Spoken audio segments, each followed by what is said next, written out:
찬송가 365장, 통일 찬송가는 484장 1절과 2절을 찬양드리겠습니다. 마음속에 근심 있는 사람 주 예수 앞에 다 아뢰어라. 슬픈 마음 내게 있을 때도 주 예수께 아뢰라.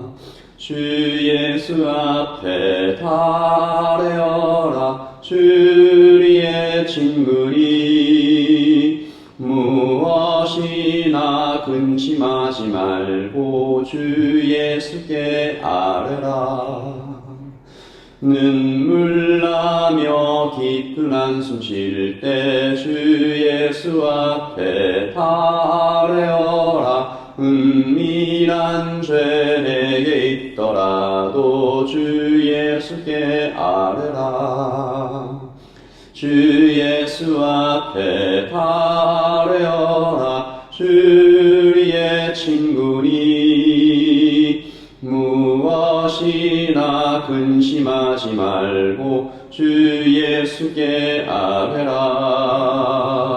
주 예수 앞에 다 아뢰어라. 주리의 친구니 무엇이나 근심하지 말고 주 예수께 아뢰라. 아멘. 다 들어주시는 주님 앞에, 다 듣고 응답해 주시는 주님 앞에 하나님 우리의 모든 문제를 가지고 나아옵니다. 수고하고 무거운 짐진 자들아 다 내게로 오라고 말씀하시는 주님 앞에 고개를 숙입니다. 주님, 우리의 마음을 다 아시고 우리의 어제와 내일을 아시오니 주님 우리를 주관하여 주시고 주님을 닮은 사람으로 만들어 주시옵소서. 감사합니다. 예수님의 이름으로 기도합니다. 아멘. 이사야서 19장 11절에서 17절까지 말씀을 보도록 하겠습니다. 소안의 방백은 어리석었고 바로의 가장 지혜로운 모사의 칭략은 우둔하여졌으니 너희가 어떻게 바로에게 이르기를 나는 지혜로운 자들의 자손이라 나는 옛 왕들의 후예라 할 수 있으랴. 너희의 지혜로운 자가 어디 있느냐. 그들이 만군의 여호와께서 애굽에 대하여 정하신 뜻을 알 것이요 곧 내게 말할 것이니라. 소안의 방백들은 어리석었고 노베 방백들은 미혹되었도다. 그들은 애굽 종족들의 모퉁이 돌이었거늘 애굽을 그릇가게 하였도다. 여호와께서 그 가운데 어지러운 마음을 섞으셨으므로 그들이 애굽을 매사에 잘못 가게 하니 취한 자가 토하면서 비틀거림 같게 하였으니 애굽에서 머리나 꼬리며 종려나무 가지나 갈대가 아무 할 일이 없으리라. 그날에 애굽이 부녀와 같을 것이라. 그들이 만군의 여호와께서 흔드시는 손이 그들 위에 흔들림으로 말미암아 떨며 두려워할 것이며 유다의 땅은 애굽의 두려움이 되리니 이는 만군의 여호와께서 애굽에 대하여 정하신 계획으로 말미암음이라. 그 소문을 듣는 자마다 떨리라. 아멘. 하나님의 말씀입니다.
어제 우리는 애굽에게 내려진 심판을 보았습니다.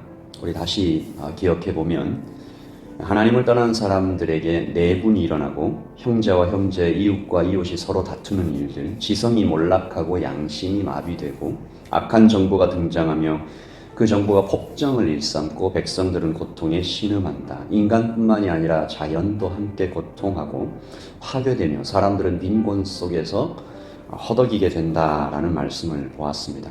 어제 우리가 보았던 8절에서 10절 말씀을 제가 다시 읽어보겠습니다. 어부들은 탄식하며 나일강에 낚시를 던지는 자마다 슬퍼하며 물 위에 그물을 치는 자는 피곤할 것이며 세마포를 만드는 자와 배 짜는 자들이 수치를 당할 것이며 그의 기둥이 부서지고 품꾼들이 다 마음에 근심하리라.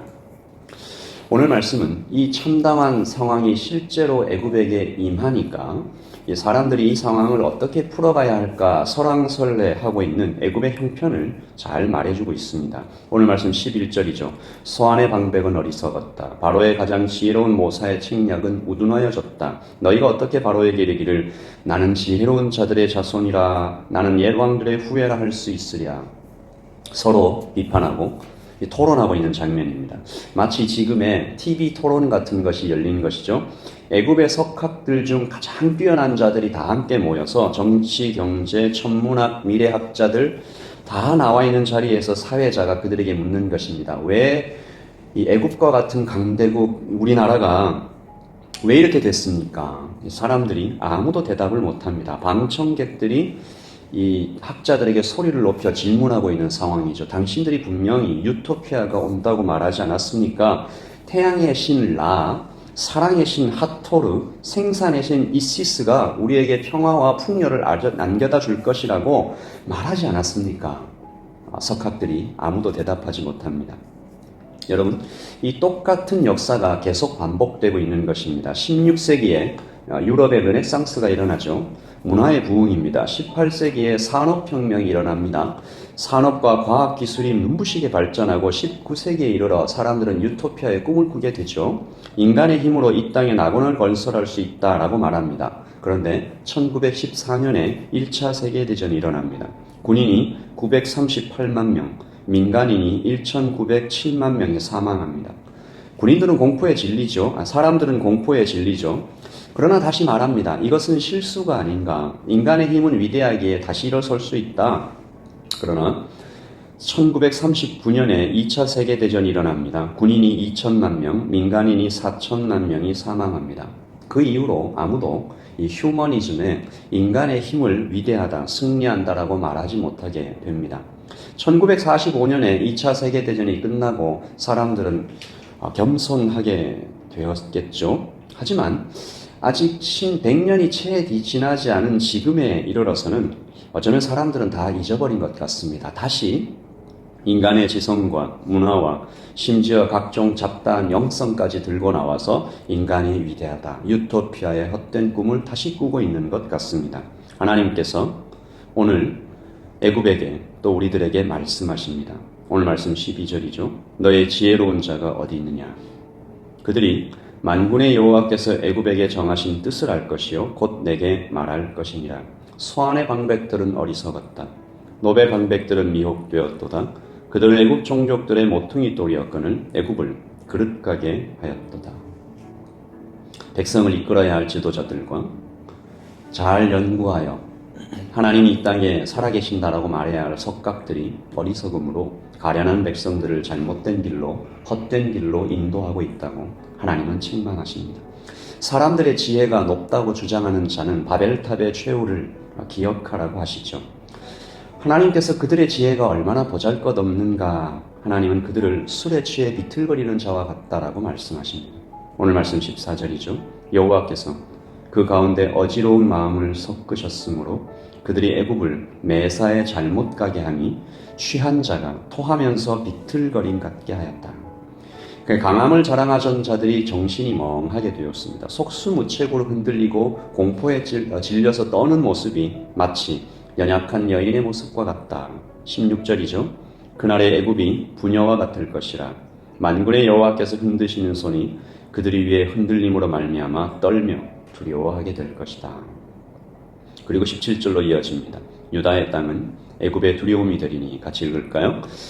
이는 만군의 여호와께서 애굽에 대하여 정하신 계획으로 말미암이라. 그 소문을 듣는 자마다 떨리라. 아멘. 애굽의 석학들이 애굽의 지도자들이 기억하게 된 것입니다. 이것이 옛날에 유다에 있던 사람들이 우리에게 말해준 것이다. 유다를 통치하고 있던 그 히브리신 야훼께서 천지의 창조자이시구나.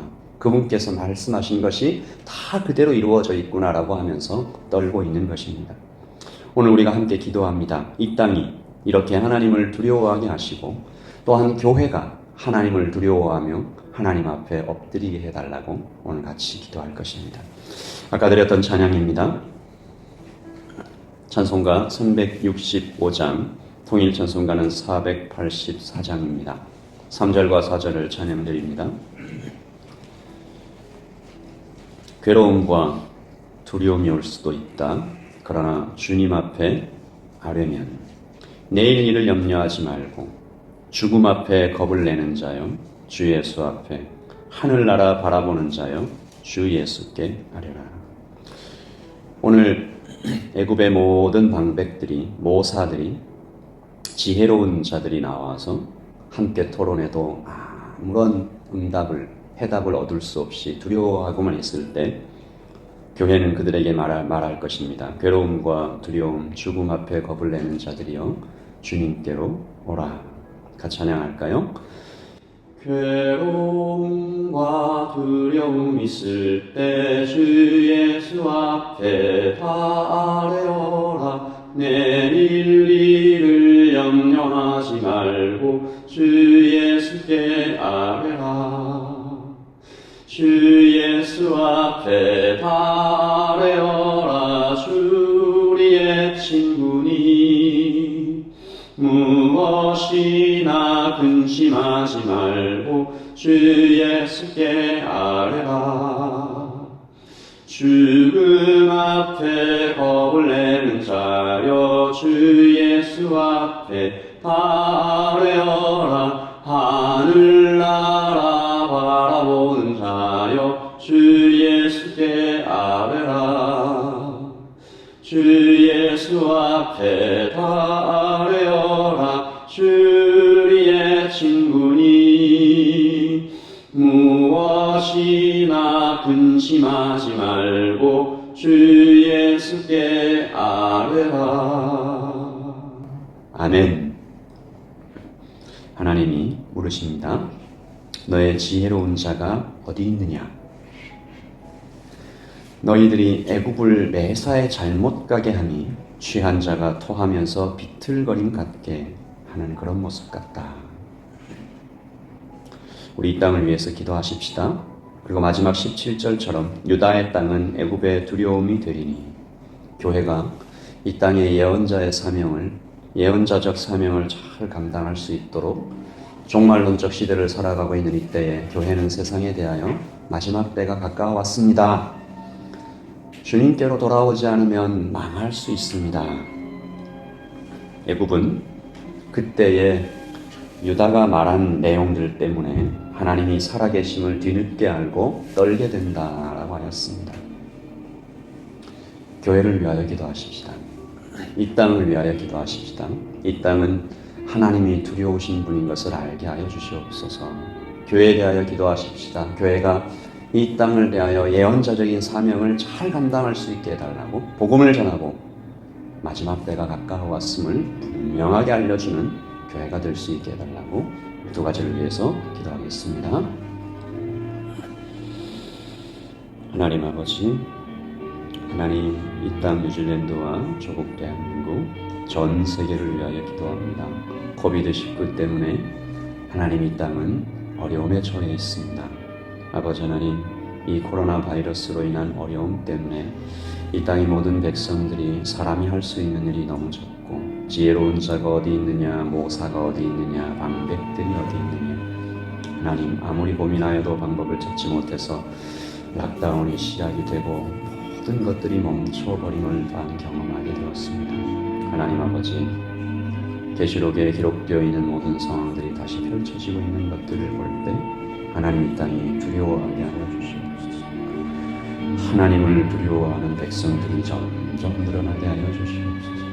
아버지 하나님, 마지막 심판의 때가 다가와서야 그때에 놀라지 않게 하시고 미리 말씀하실 때에 하나님 이 땅이 두려워하며 주님께로 나아올 수 있도록 주님이 도와시고 함께하여 주시옵소서. 성령 하나님, 교회를 위하여 기도합니다. 이 땅에 세워진 모든 교회들이 세상을 향하여 예언자적인 사명을 잘 감당할 수 있도록 교회 안으로만 자꾸 들어가지 않게 하시고 하나님 선교하게 하시고 구제하게 하시고 복음을 전하게 하시고 하나님 살아있는 예배를 드리게 하시며 세상 속에 나아가서 빛과 소금의 삶을 잘 감당할 수 있도록 그러므로 아버지 하나님 새 마음을 입고 하나님의 거룩한 산제수로 마음을 새롭게 함으로 변화를 받아 하나님의 선하시고 온전하시고 기쁘신 뜻이 무엇인지 분별하도록 하는 이 세상을 본받지만 하나님 그렇게 살아갈 수 있도록 교회를 불쌍히 여겨주시옵소서. 하나님 우리에게 성령의 놀라우신 권능이 꼭 필요합니다. 자라나는 다음 세대들과 교회의 지도자들 하나님 여기 기도하러 온 하나님의 백성들에게 하나님의 권능을 선물하여 주시옵소서. 귀신을 내쫓는 권능과 병을 낫게 하는 권능과 하나님 마음의 어떤 어지러움을 물러가게 하는 하나님의 권능을 하나 되게 하시는 권능을 성령님의 권능 오직 성령이 너희에게 임하시면 너희가 권능을 받고 하나님 아버지 이 권능을 받아 세상에 대한 예언자적인 사명을 잘 감당할 수 있도록 선지자로 서서 이 땅의 마지막을 하나님 마지막 때가 곧 다가왔다고 잘 말해주는 교회 시급하게 전하는 교회 하나님 그러한 교회로 삼아 주시옵소서. 예단하겠다고 이름을 예단교회라고 지었습니다. 하나님 주께서 3년 동안 유대 땅을 밟으시면서 갈릴리 지방으로 사마리아로 예루살렘으로 다니시면서 하나님의 나라가 가까이 왔다 회개하고 속히 돌아와서 주님을 믿으라고 하나님께 돌아오라고 우리 주님께서는 그렇게 긴급하고 절박하게 3년을 보내셨습니다. 아버지 하나님 예담하겠다는 모든 사람들이 하나님 아버지 일상을 살면서 하나님 그러나 우선순위를 주님에게 두고 그렇게 살아갈 수 있도록 주님 도와주시옵소서. 오늘 예배하러 나온 모든 하나님의 백성들에게 하나님의 말씀을 입술에 두어주시고 하나님의 마음을 그 심장에 새겨주시고 하나님의 손과 발로 살아갈 수 있도록 하루 종일 하나님과 교제하며 주님의 친밀한 가운데 들어가서 하나님의 권능을 소유할 수 있도록 주님 도와주시옵소서. 오늘 저녁 예수 아버지 하나님 예배에 함께 하시기를 소원하며 하나님 우리 모든 백성들에게 하나님의 뜨거운 예배가 경험될 수 있도록 주님 도와주시옵소서. 계속해서 기도하겠습니다.